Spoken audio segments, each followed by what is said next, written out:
fit in the eyes of God to rule. King Henry backed down and humbled himself. He struggled through snowdrifts to reach the Pope's retreat in the Alps. For 3 days in January, the King of Germany stood barefoot in the snow, pleading for the Pope's pardon.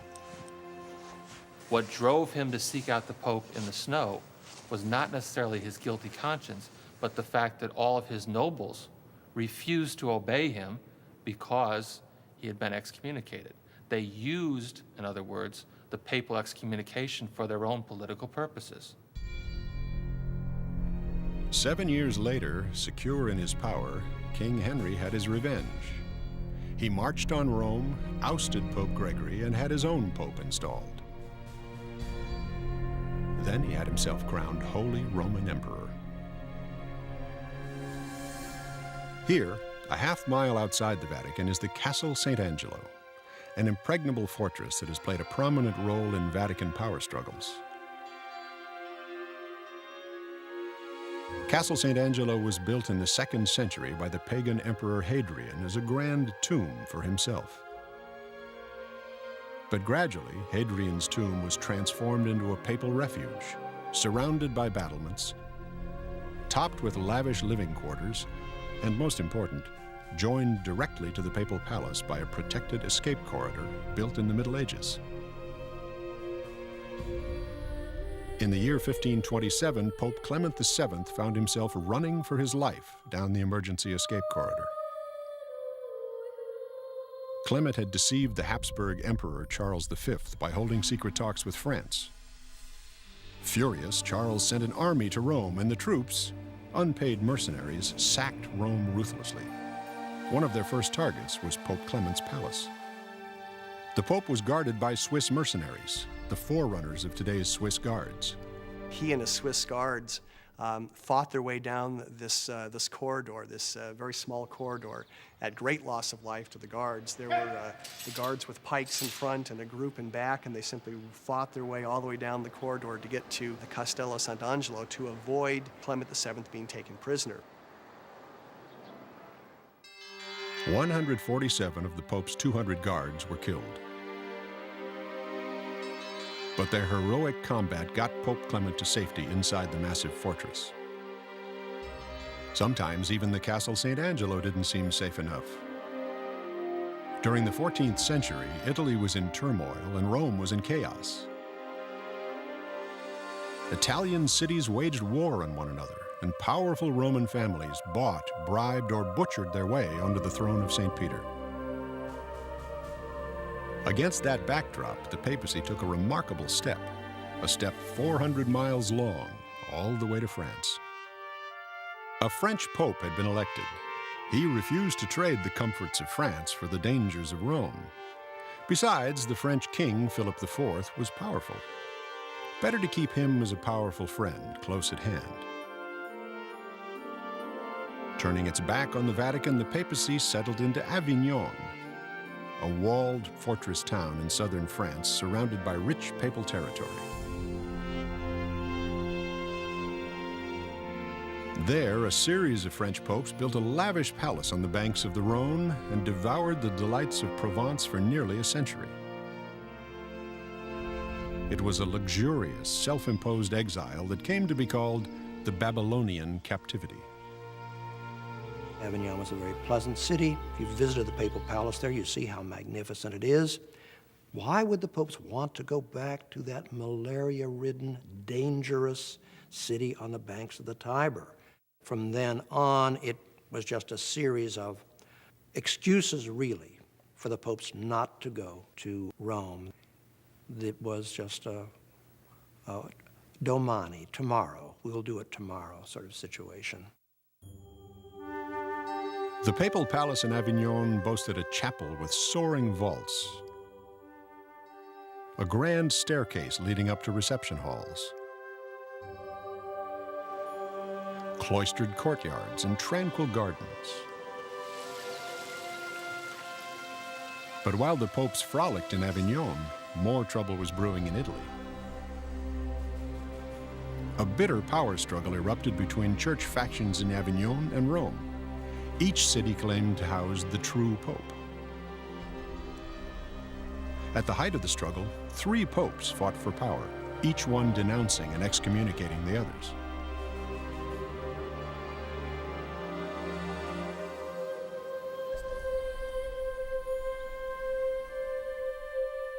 Finally, after decades of uncivil war, church leaders settled on a single pope and a single residence, the Vatican. 600 years ago, the prodigal papacy came home to stay. Today, the Vatican still bears witness to the remarkable energy and resources that were lavished on it after Avignon. To mark their return, the popes would build a mighty new St. Peter's Basilica. It would become the Vatican's holy shrine and gilded throne room.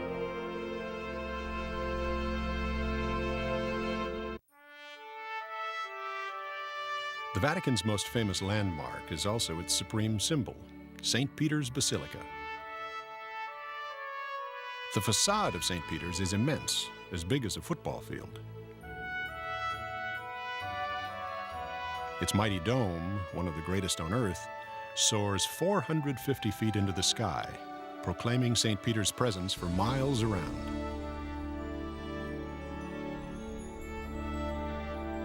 Piazza San Pietro, St. Peter's Square, is anything but square. Seen from above, the colonnade that frames it resembles a huge keyhole. On Wednesdays and Sundays, thousands jam the square for the Pope's regular appearances. On Sundays, he speaks from a window in the Papal Palace. But on Wednesdays, he mingles with the crowd in the piazza below.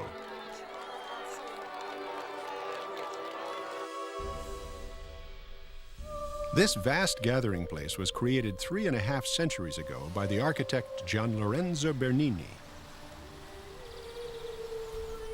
The colonnade's 284 columns were quarried from travertine, a stone favored by royalty. They are topped by statues of the church's most revered saints and martyrs, some holding the weapons that killed them. Reminders of the power and the price of faith. The idea Bernini had when he built this colonnade was that he wanted to show 2 arms reaching out to welcome the pilgrims and welcome people, Christian and non-Christian, as they have for centuries now, and today as well, inviting people into this piazza and into this great basilica. But from a different vantage point, inside the colonnade's curving arms, the effect is not so much a loving embrace as a muscular squeeze. Bernini designed this feature of the colonnade for the benefit of a select few, the mighty sovereigns who came to call on the popes. The colonnade is essentially 4 columns wide, 2 here, 2 there, with a carriageway up in between. Visiting dignitaries, when they would come and visit the Vatican, would in fact come up, skirt the main space, and then their carriages would in fact run along the curve inside the colonnade. And as you go along that curve, the spacing of the columns make it so that you can't see your destination. And of course, you're passing column upon column upon column of this travertine, the cost of which would not escape any diplomat coming. As you went by, you would look out into the piazza as each column went by and see this huge space out in the interior. And obviously, you would know that you were dealing with not just a religious power, but a secular power you had to reckon with. But to the faithful, the Vatican's spiritual power is the force that bears reckoning with. And that power is centered in St. Peter's Basilica, the grandest church on earth. To religious pilgrims, entering St. Peter's means crossing a sacred threshold. St. Peter's is a portal, a door that leads to Christendom's holiest shrine and its greatest mystery. The age-old mystery of bread and wine becoming flesh and blood, of sin being cleansed by sacrifice. By most measures, St. Peter's is an ancient structure, nearly 5 centuries old. But by Vatican standards, the basilica is a recent addition, still known as New St. Peter's. Its creation was the greatest construction project in Western history. New St. Peter's was begun in 1506 at the height of the Italian Renaissance by a pope who was well versed in the ways of power. His name was Julius II. His nickname was Il Terribile, the Awesome One. Julius was, in my opinion, a genius. He was a rough character. He did not suffer fools gladly. He had a very determined and clear goal for his papacy. That is to say, he really wanted to make Rome secure. And in order to do this, he himself donned armor and led his troops into battle to drive the French out of northern Italy, which of course raised all kinds of questions about what had happened to the papacy. This is the Good Shepherd. Doesn't sort of look like the Good Shepherd. But I'm convinced that he saw himself really fighting the battle of the Lord. Julius wanted to do more than simply make the Vatican secure. He also wanted to make the Vatican magnificent. And in the battle for grandeur, Il Terribile knew the stone was mightier than the sword. He was trying to make the papacy a political and secular power on equal with the great monarchies of Europe. He wanted to compete with the King of France, with the Habsburgs, with the emperor. This was his aim. Architecture has always been a tool of power. And that's one of the main reasons why St. Peter's was rebuilt. It was because the papacy wanted to project their power onto the European stage. To express the Vatican's power, Julius vowed to build the biggest and most magnificent church in the world. Julius waged his campaign for architectural glory with characteristic boldness. First, he hired Italy's most famous architect, Donato Bramante. Bramante, like Julius, had a nickname, Maestro Ruinante, Master Destroyer, for his readiness to replace ancient landmarks with buildings of his own design. In this case, the landmark in question was the sacred basilica built by Constantine nearly 12 centuries before, Old St. Peter's. Old St. Peter's had put the Vatican on the map. The basilica was beloved, but it was crumbling. Old St. Peter's was in ruinous condition. The walls of the nave were tilting 6 feet out of plumb. They're only held from collapsing by the roof over the aisles. Julius had this vision that he wanted, and he could not realize that vision within the confines of Old St. Peter's. But Bramante was very willing to take it down and put his building in its place. And so the two of them together made this decision, which should have caused their hearts to jump for a minute. They made that fateful decision to tear it down. Interesting that the first part of the commission is to tear down the old church. It was the sure and simple way of overcoming what must have been terrific objection to the destruction of this ancient and revered basilica. You simply start to tear it down. The destruction caused an outcry, but it was too late. Julius and Bramante had already launched their assault. And soon, just as they had hoped, righteous indignation gave way to growing excitement about what was to come. 4 gargantuan pillars, supports for a gigantic new dome, were rising against the sky. Bramante didn't actually know how to build such a large dome. No one in Rome did.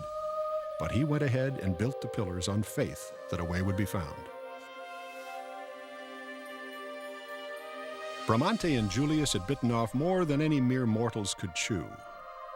The fierce pope and the ambitious architect died long before their dream was a reality. But the torch passed on. It was taken up by Pope Leo X. Leo hailed from one of Europe's greatest families, the Medici, rulers and patrons of Florence. Raised on the finest art and architecture the Medici millions could buy, Leo embraced the huge project with zeal. His enthusiasm and ambition were boundless, but his funds were not. Soon, the well ran dry. Desperate to raise funds for St. Peter's, Leo put forgiveness up for sale. Indulgences, the buyable bits of forgiveness were called, a shortening of punishments in the afterlife. The church's top salesman of indulgences was a German priest named Johann Tetzel. One of his favorite pitches is actually a rhymed couplet. As soon as the coin in the coffer rings, the soul from purgatory springs. So in other words, he's hawking a get out of purgatory free card. These sell like hotcakes. The problem is this, that a young professor of theology named Martin Luther hears about Tetzel's preaching, crosses the river to hear him preach, and is outraged by this. And this is what prompts him to write up his famous protest. This is actually then the spark that ignites the Protestant Reformation.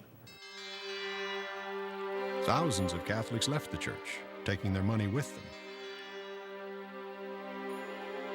Work on St. Peter's stopped. But out of the ashes of defeat, St. Peter's would yet rise in triumph. The key to that triumph was a stubborn old man, an artistic genius whose contributions to the Vatican would become legendary, Michelangelo.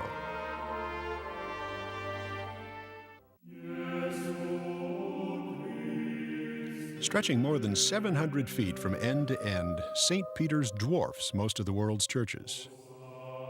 Paris's famous cathedral Notre Dame could fit easily inside St. Peter's. Besides its cavernous nave, St. Peter's encompasses 27 chapels, 48 altars, 390 statues, and 748 columns. It embodies all of the glory and all of the power of the Christian faith, the Catholic Church, and the popes who rule it. Within St. Peter's, the mysteries and rituals of Catholicism find their most exalted setting. Overhead, its vast dome soars like the vault of heaven itself. Its high altar is enthroned by a great bronze canopy whose spiral columns echo those of King Solomon's temple.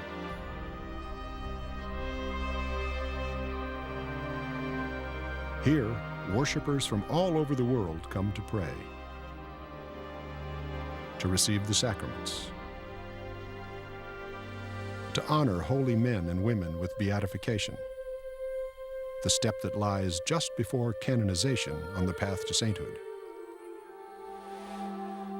To millions of believers, St. Peter's is perhaps the closest thing on earth to the glory of heaven. But in 1546, 4 decades after its cornerstone had been laid, St. Peter's stood half-built and abandoned. Construction had stopped nearly 20 years before, when Rome was sacked. The Pope who inherited the stalled project was Paul III. Paul was an architectural dynamo, but even he found himself overwhelmed by the sprawling ruin of St. Peter's. In desperation, he called on the one man he hoped could save the project: Italy's most famous artist, Michelangelo. Michelangelo Buonarroti had first made a name for himself in Florence, carving for the Medici family. His gigantic statue of David had made him a Florence celebrity in his early 20s. But like all talented and ambitious artists of the day, Michelangelo was soon drawn to Rome and the Vatican. There he did his greatest work. First, the Pietà, then the frescoes of the Sistine Chapel. Michelangelo's reputation in Rome became so great that he was called Il Divino, the Divine One. Finally, at the ripe old age of 72, Michelangelo would accept a Herculean task: to rescue new St. Peter's from ruin. But even Michelangelo, even the Divine One, was bedeviled by the problem of the dome. Julius II had demanded a dome. Bramante's great pillars had dictated its size, 137 feet in diameter. But a dome that size had not been built in Rome for 1,400 years. Not since the pagan temple called the Pantheon. No one in 16th century Rome knew how. But 100 miles to the north, in Michelangelo's hometown of Florence, an architect a century before had worked out the secret. An immense and magnificent dome topped the great cathedral of Florence.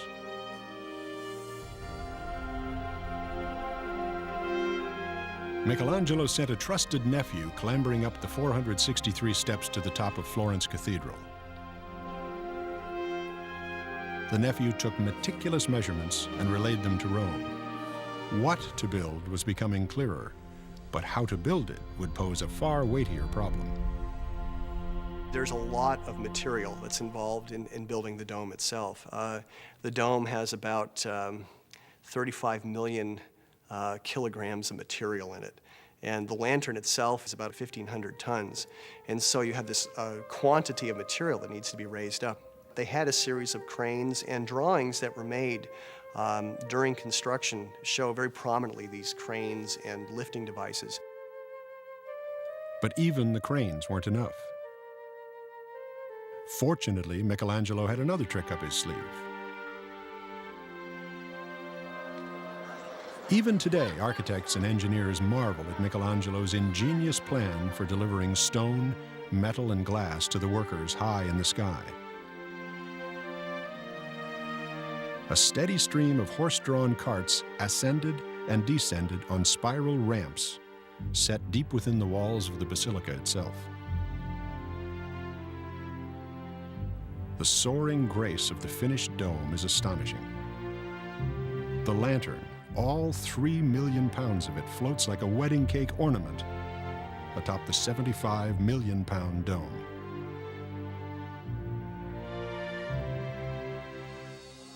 Today, Michelangelo